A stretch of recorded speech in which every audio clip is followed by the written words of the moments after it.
Hello guys, welcome back to my channel. तो बढ़ते हैं हमारे आज के एपिसोड की तरफ। एपिसोड के स्टार्ट में हमें जैंगलिंग को दिखाया जाता है जो कि फिल्म लोकेशन पर गया था क्योंकि आज लॉन्चिंग सेरेमनी थी। डायरेक्टर ने उसे नहीं पहचाना, जिस पर जैंगलिंग कहने लगा, मैं ही तो वही बॉस हूँ जिसने इन्वेस्टमेंट की है। अब डायरेक्टर भी उसे जानने के बाद काफी एक्साइटमेंट में अपना इंट्रोडक्शन करवाने लगा।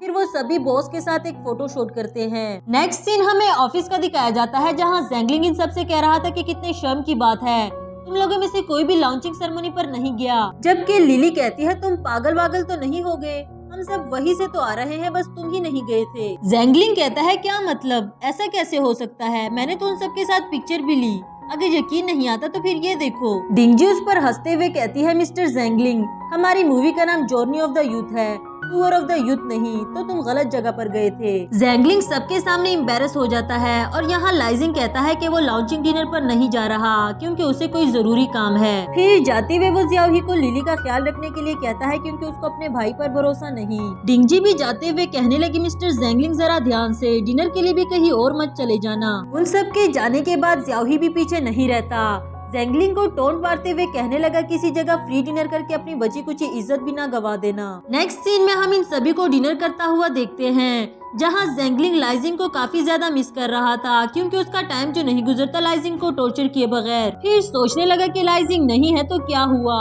उसकी गर्लफ्रेंड तो यही है ना, क्यों ना आज उसे टॉर्चर करके मजे लिए जाए। लिली तो काफी मजे से खाना खा रही थी कि जैंगलिंग ने उसको डरा दिया।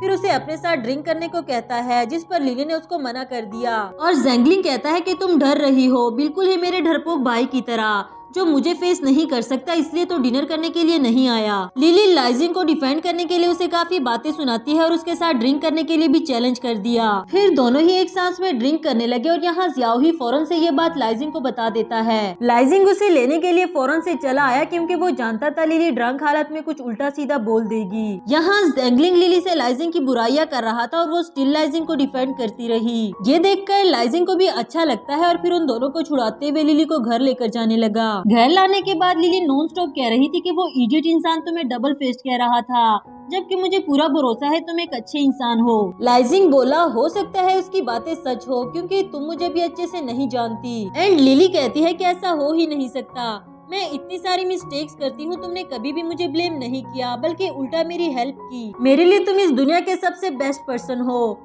ये कहते कहते लिली उसके साथ मस्ती करने लगी और लाइजिंग उसके हाथ बांध देता है। बंधे हुए हाथों के साथ भी लिली ने उसको पकड़ लिया।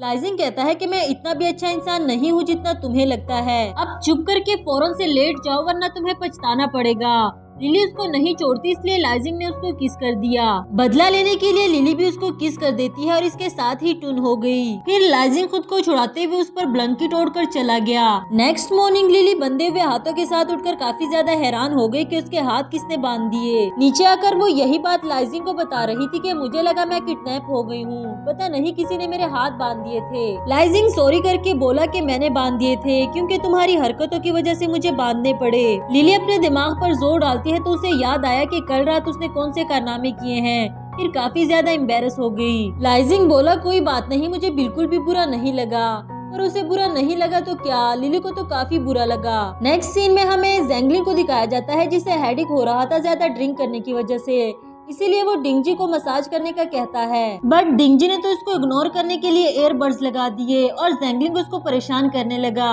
वही लाइजिंग आ गया जिसने जैंगलिंग को जियाओरान का असिस्टेंट बना दिया क्योंकि एक वही इसको सबक सिखा सकती है। वैसे तो जैंगलिंग ने असिस्टेंट बनने से मना कर दिया पर अपनी कार को बेचने से बचाने के लिए उसे मानना पड़ा। नेक्स्ट सीन में डायरेक्टर वोंग सबको स्क्रिप्ट दे रहा था जो कि न्यू बनकर आया है और उसको काफी पसंद भी आया, पर ये वाली स्क्रिप्ट किंग यान को तो बिल्कुल पसंद नहीं आई क्योंकि हीरोइन के सीन्स ना होने के बराबर थे। इसी बात को लेकर किंग यान डायरेक्टर से शिकायत करती है मगर उसने साफ साफ कह दिया कि वो किसी भी हाल में स्क्रिप्ट को चेंज नहीं करने वाला। मना करने के बावजूद भी किंग यान बाज नहीं आती। इस इशू को डिस्कस करने के लिए लिली को बुला लिया, उसे काफी सारी बातें सुनाती है और जाते जाते उसका फोन भी तोड़ दिया। इसके बाद हमें लिली को घर आते हुए दिखाया जाता है जहाँ एक लड़का उसको पकड़ लेता है और खुद को छुड़ाने के लिए लिली ने उसको हिट कर दिया। देखने पर उसे पता चला कि ये लड़का कोई चोर डाकू नहीं बल्कि उसकी सिस्टर जियाओरान का फ्रेंड है, जो कि ये बात जानकर मालदीव से वापस आ गया कि उसकी जियाओरान किसी लड़के के साथ उसके घर में रह रही है। लिली पहले तो जियाओरान बनने की एक्टिंग करती है मगर उसने इसको पहचान लिया, फिर इसको पकड़ते हुए जियाओरान के बारे में पूछने लगा।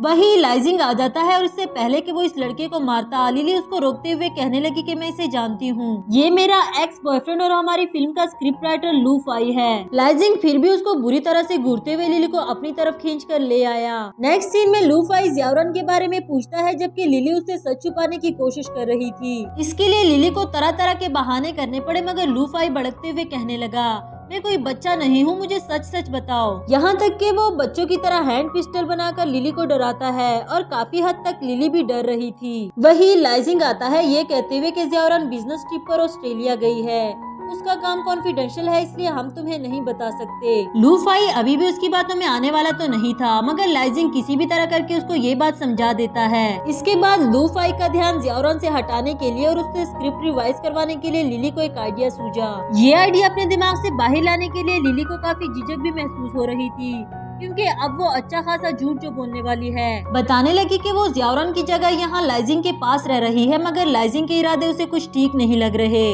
जबकि लू फाई तो उस पर ये कहते हुए हंसने लगा कि पहले शीशे में जाकर अपना मुंह तो देख लो, तुम्हारे लिए ऐसे इरादे कौन रखने वाला है। लिली उसको मारते हुए बोली, अपनी बकवास बंद करो, इतनी प्यारी तो हूँ मैं और तुम मेरे भाई नहीं हो क्या, यहाँ मेरे पास रहकर मुझे प्रोटेक्ट करो। यानी कि ये सारी बातें करके लिली उसको यहाँ रोकना चाहती थी, फिर उसके लिए लाइजिंग से भी परमिशन लेती है, ये कहकर कि ये बेचारा लाचार है, होमलेस है, हमें इसे कुछ दिन के लिए यहाँ रहने देना चाहिए। क्योंकि वो लिली का दोस्त था, इसलिए लाइजिंग भी कुछ दिनों के लिए उसे अपने घर में रखने के लिए राजी हो गया। दूसरी तरफ किंग यान ने कॉन्ट्रैक्ट तो साइन कर लिया, मगर उसको स्क्रिप्ट पसंद नहीं आई, इसलिए उसका काम करने में भी दिल नहीं लगता। इधर लिली ने लाइजिंग के लिए अपने हाथों से केक बेक किया है, क्योंकि उसने लू फाई को घर में रहने के लिए इजाजत दे दी। साथ ही बताती है कि उसने लू फाई को यहाँ इसलिए रोका क्योंकि वो यहाँ से जाने के बाद भी मुझसे जियाओरन के बारे में पूछकर परेशान करता रहेगा। लिली ने केक में ब्लूबेरीज लगाए थे क्योंकि उसे लगता था कि लाइजिंग को पसंद है, मगर इसे तो देखकर काफी इरिटेशन हो रही थी। वही ज़ेंगलिंग भी बाहर से देखकर हैरान हो गया कि लाइजिंग की गर्लफ्रेंड होने के बावजूद भी इसको लाइजिंग की पसंद नहीं पता। नेक्स्ट सीन में वो लिली के पास आकर पूछता भी है कि उसकी लाइजिंग से लड़ाई हो गई है क्या, नहीं तो वो लाइजिंग को ब्लूबेरीज वाला केक क्यों दे रही थी। जब लिली ने बताया क्योंकि उसको ब्लूबेरीज पसंद है इसलिए, तो ज़ेंगलिंग उस पर हंसते हुए कहने लगा, उसको बचपन में ट्राइपोफोबिया हो गया था, इसीलिए उसको सीड्स से डर लगता था और मैं भी अक्सर उसको दिखाकर डराया करता था, तो फिर उसको ब्लूबेरीज कैसे पसंद हो गए। लिली भी सोचने लगी कि वो केक को देखकर अजीब सा बिहेव तो कर रहा था। वही डिंगजी ने आकर उसे बताया कि किंग यान गायब हो गई है। इधर सब किंग यान को ढूंढ रहे थे, जबकि सीन का टाइम भी गुजरा जा रहा था, तो डायरेक्टर जियाओरन से कहने लगा कि क्यों ना उसकी जगह तुम ये सीन परफॉर्म करो, हम तुम्हारा फेस एक्सपोज नहीं करेंगे और सीन भी टाइमली रिकॉर्ड हो जाएगा। इस पर लिली भी मान गई। और जब लाइजिंग ने स्क्रिप्ट में देखा कि इस सीन में हीरो और हीरोइन का रोमांस होने वाला है, तो वो नहीं चाहता कि लिली ये सीन परफॉर्म करे, पर वो लिली को सबके सामने मना भी तो नहीं कर सकता, इसलिए उसे ये सीन परफॉर्म करते हुए देखना पड़ा। दूसरी तरफ लिली के लिए भी ये सीन परफॉर्म करना मुश्किल हो रहा था, मगर वो जियाओरन बनकर अपना बेस्ट देना चाहती है, इसलिए भी हार नहीं मानती। यहाँ लाइजिंग का भी बेचैनी से बुरा हाल हो रहा था। काफी सारे रीटेक्स लेने के बाद फाइनली ये सीन रिकॉर्ड हुआ। लाइजिंग से मजीद जरा सब्र नहीं हुआ और फौरन से उसको गोद में उठाकर ले जाता है। नेक्स्ट सीन में हमें दिखाया जाता है कि उस पानी की वजह से लिली को एलर्जी हो गई, जिसे देखते ही वो चीखने लगी। लाइजिंग उसकी चीखों की आवाज सुनकर फौरन से उसके पास आया, उसके नेक पर ये निशान देखकर उसके लिए मेडिसिन लाता है, फिर अपने हाथों से ही अप्लाई करने लगा, जिसकी वजह से लिली काफी ज्यादा नर्वस हो गई, क्योंकि लिली ने बॉस और एम्प्लॉय के काफी सारे लव नॉवेल्स पढ़ रखे थे। इसलिए लाइजिंग जब जब इसके पास आता है ये वही सीन्स इमेजिन करने लगती है। यही सोचते सोचते उसने लाइजिंग को पुश कर दिया, मगर फिर उसे अपने किए के लिए एम्बेरसमेंट भी हो रही थी। सॉरी करते हुए लाइजिंग को रूम से बाहर भेज दिया और खुद पर गुस्सा आ रहा था कि मैं हमेशा कुछ न कुछ ऐसा कर देती हूँ। वही लू फाई की कॉल आती है जो उसे रेडी होने को कह रहा था। इसी के साथ हमारा यह एपिसोड भी खत्म हुआ।